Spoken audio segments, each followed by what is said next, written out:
I'm Bethan Bide and I am a lecturer at Middlesex University in fashion visual cultures. And we use the MoDA collections a lot in our teaching because they are an incredible source of inspiration. And I think what's so amazing about them is that they remind us of the power of design to shape our everyday life, and the MoDA collections really show that. So I've selected two pieces today to explain how that means that collection is a great source of inspiration. The first of these is this fantastic piece of fabric, and it's very, very brightly coloured, as you can see, which is why it first jumped out at me.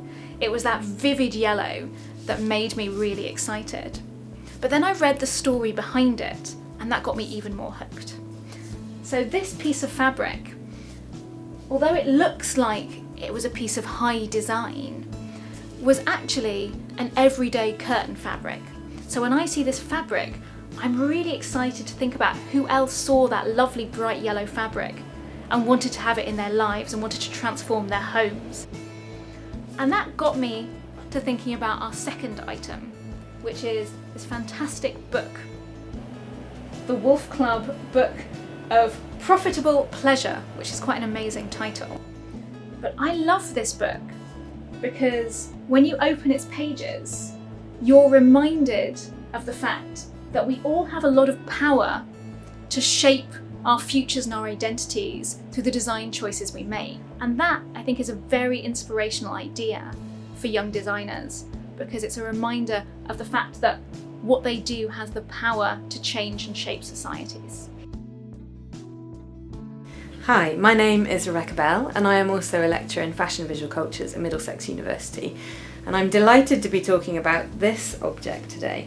This is an embroidery from between 1920 and 1950 that was used as inspiration for the Silver Studio, and this would have been handmade by an embroiderer, and that is a particularly interesting thing to me. So an object like this would have come into an industrial context through the Silver Studio, potentially, but when it was first made, it was made by an individual, probably on their knee. And what I'm really interested with an object like that is you think that's fairly innocuous. You think that may be just a kind of domestic pattern that looks attractive, made of nice colours, done in nice stitching. But actually it becomes quite a political object. So when we think about the history of embroidery, the history of needlework, we can look at texts like this, which help us to illuminate those stories and think further about the meaning behind them. So for example, also within this collection at MoDA, which is a great thing to come and see, is The Needlewoman, which is a magazine that was published quarterly from the early 19th century. And this is, as we can see, a kind of stereotypical image of a woman embroidering. And I want to draw attention to something in this, which is that she's very still and she's looking down, and she's probably doing this in a domestic setting.